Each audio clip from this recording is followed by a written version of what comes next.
Vamos aproveitar que agora é sábado, então você pega o seu celular, senta, acha um lugar bem confortável, que eu te garanto que em alguns minutos eu vou te explicar exatamente o que aconteceu nessas últimas 48 horas, por que isso se constitui no maior absurdo jurídico do nosso país. E olha que a concorrência aqui é muito grande. Você vai entender exatamente que celeuma, que lambança que foi essa, ao Alexandre de Moraes determinar a prisão de 2 pessoas e no mesmo dia, em questão de horas, soltar as 2 pessoas. O que está acontecendo? Então vamos lá. Mauro Cid é um colaborador, um delator, e para que ele possa ter os benefícios da delação, ele não pode mentir. Isso é claro, tá lá na legislação, tá no regulamento. Se ele mente, ele perde todos os benefícios e aí a parte crucial, a delação é anulada. Só que tem um problema. Se anula a delação do Mauro Cid, acaba com o julgamento do Bolsonaro. Porque, como eu digo, a delação do Mauro Cid é a coluna vertebral. É o que sustenta todas as outras narrativas. Então, se derruba a delação dele, acaba o julgamento ou o julgamento inicia do zero.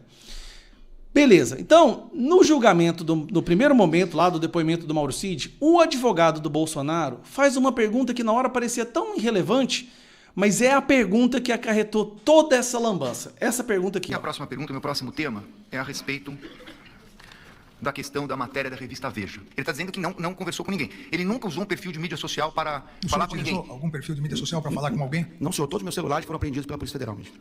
Todos foram apreendidos e retirados de ponta cabeça. Ele conhece um perfil Gabriela R702? Você já ouviu falar? O senhor conhece? Gabriela R702. 700.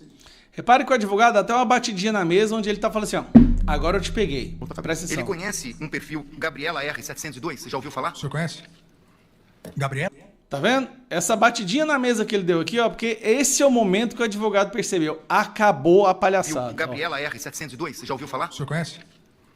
Gabriela? Viu? Nesse momento ele sabia. Acabou. Aí ele... R702. 702. Esse perfil, eu não sei que é da minha esposa, Gabriela é o nome da minha esposa. Pois aí que tá o problema.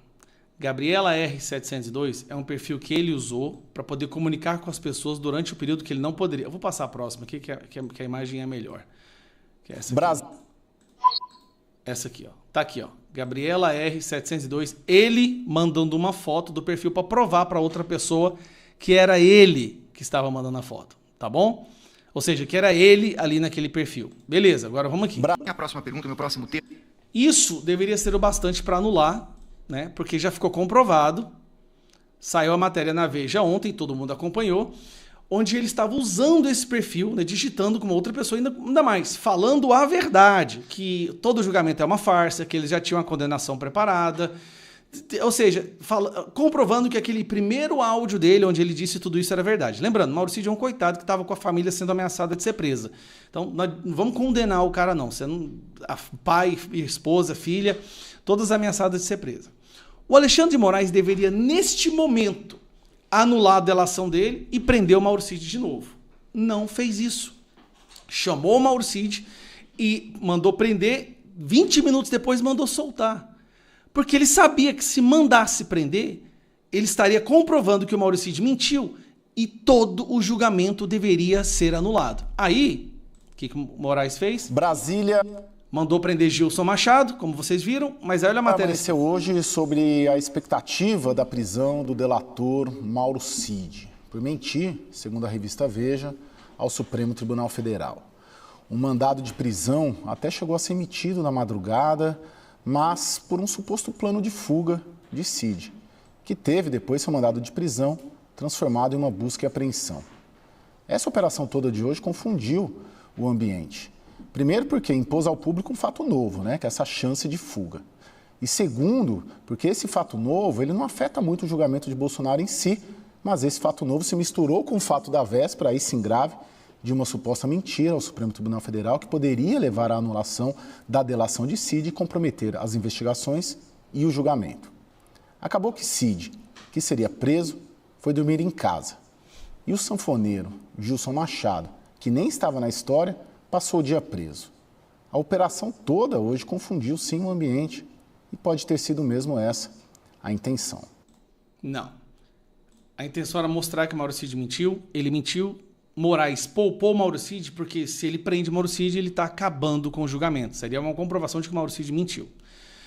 Bom, o que acontece? A defesa do Mauro Cid apresentou isso aqui, ó. Apresentou esse documento.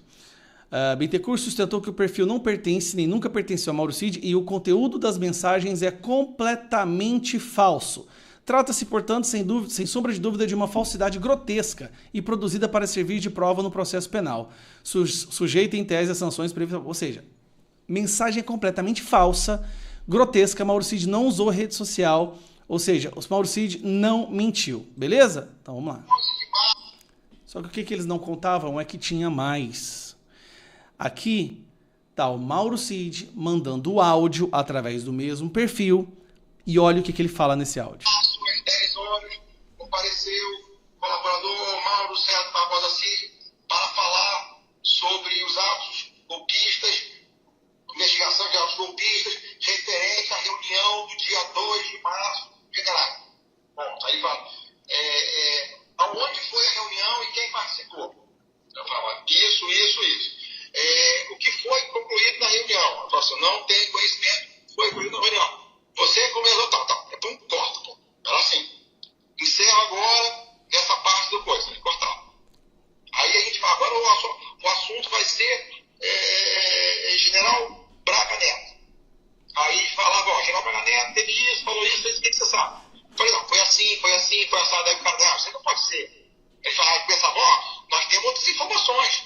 Eu falei, porra, então você me passa as informações para eu poder saber. Porque esse telefonema que você falou aqui foi uma das 100 ligações que eu recebi nesse dia. Eu não vou lembrar. Aí ele falou assim, mas isso é um ponto-chave. Eu falei, é um ponto-chave para você. Já tem todo ponto, tudo aqui é ponto-chave, você está dizendo. Mas para mim não é. Para mim é algo relevante, que foi mais um pedido que eu recebi no meio de centenas no meu dia a dia. E tem mais. Ele fala, esse aqui é só o áudio, tem a parte escrita, onde mais uma vez ele denuncia o fato que o julgamento, que a investigação estava sendo completamente enviesada, onde o objetivo era desde o início prender Bolsonaro e prender todo mundo, que eles não estavam nem aí para provas, tipo, cagando e andando para as provas. E aqui, direcionando o interrogatório para que ele falasse exatamente o que eles queriam. Lembrando, Mauro Cid fez 9 delações com 5 versões diferentes. E a versão aceita foi depois que ameaçaram prender a família dele. Até aí tudo bem. Então Mauro Cid mentiu, tem prova de que ele mentiu 2 vezes, né? Ele foi no depoimento ontem com o Moraes, falou uma mentira e depois no final do dia a Veja soltou a segunda parte provando que ele havia mentido. E ele tá aqui, usando o perfil. Tá aqui, gente, não tem como falar outra coisa. Tá aqui, ó, Gabriela R702, Mauro Cid mandando foto. Mentiu. Bom, tudo bem. Aí o Moraes determinou o seguinte, diante do exposto, determino que a empresa Meta, cadê baixar aqui, ó?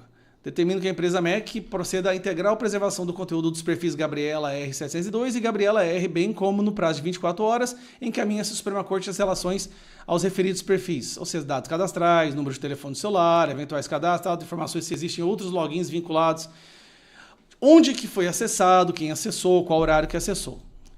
Para você entender, essa informação tem que ser passada também para a defesa. Porque as defesas estão falando, olha, anulou tudo, ele mentiu descaradamente.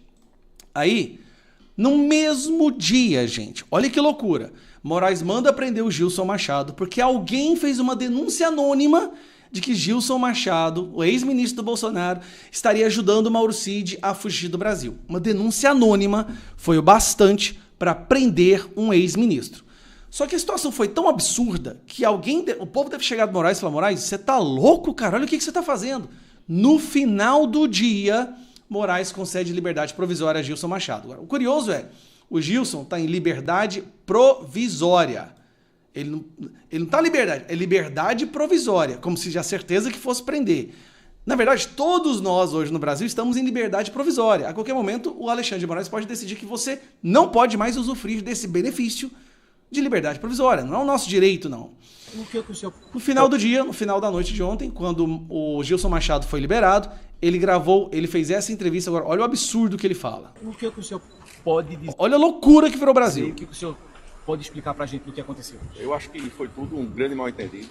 E é importante salientar que a revogação da prisão foi feita pela mesma pessoa que decretou, pelo ministro Alexandre de Moraes, pelo próprio ministro. Agradecer a Deus, que iluminou mais uma vez a justiça brasileira E estou pronto para qualquer esclarecimento que, porventura, seja oriundo desse mal-entendido. O senhor pode falar sobre a suspeita que foi divulgada, que o senhor fez intermediou essa possível emissão desse passaporte? O que você pode falar sobre isso? Olha, todo mundo sabe que o passaporte português demora em torno de 3 anos para ser tirado. Isso daí foi um mal-entendido, porque eu pedi para meu pai. Inclusive, depois que eu pedi, meu pai foi no consulado brasileiro, no consulado português, perdão, mandei áudio, inclusive, para a funcionária do consulado, para a Juliene, pedindo para que ela solicitasse o passaporte de meu pai. Liguei para ela, meu pai foi atendido e está retirando o passaporte, renovando o passaporte.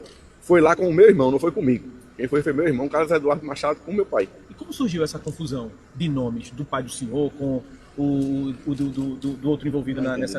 É mal entendido, né? Porque você veja, o Major Cid é público e notório que saiu na imprensa que ele é cidadão português. Desde fevereiro desse ano foi grande a repercussão. E, enfim, espero que esteja dirimida as dúvidas e estou à disposição para qualquer esclarecimento. Só para terminar mais uma pergunta, a gente está aqui nessa expectativa também. Em algum momento, Mauro Cid lhe pediu essa ajuda ou o senhor ofereceu esse tipo de ajuda para poder fazer isso? Não. O senhor pode falar um pouquinho da sua relação com o Mauro Cid? Olha, minha relação com o Mauro Cid era profissional. Eu era ministro de Estado, ele era ajudante de ordem do presidente e a gente sempre teve uma relação. Então, para resumir, o cara foi pedir a renovação do passaporte do pai dele, tá? Sendo que um passaporte novo para ser emitido leva 3 anos. Então, como é que ele ia fazer um passaporte para o Mauro Cid se leva 3 anos? E por ter pedido um passaporte para o pai dele, o Moraes decretou a prisão de um ex-ministro de Estado. Nós chegamos num nível de insanidade tão absurda, gente. Agora o Moraes está na seguinte situação. O Mauro Cid já mentiu 2 vezes. A delação dele tem que ser anulada. Isso aí, nós não imaginávamos que esse teatro ia chegar num nível tão abjeto, de uma aberração tão grande. Mas o Alexandre de Moraes não prendeu o Mauro Cid, porque se prender vai ter que derrubar a delação e derruba todo o julgamento. Então, você está entendendo o que está acontecendo? Olha a loucura! Não faz o menor sentido. Mas é isso que está acontecendo. Dia 29, domingo, na Paulista, contra esse julgamento, contra essa injustiça. Nós temos que pedir justiça já, tá? Dia 29, para a gente poder salvar o Bolsonaro dessa injustiça. E não só eles, são dezenas de pessoas inocentes que vão sofrer as consequências, porque o Mauro Cid mentiu e mentiu e mentiu, e até agora não teve a hombridade de falar a verdade do que fizeram com ele.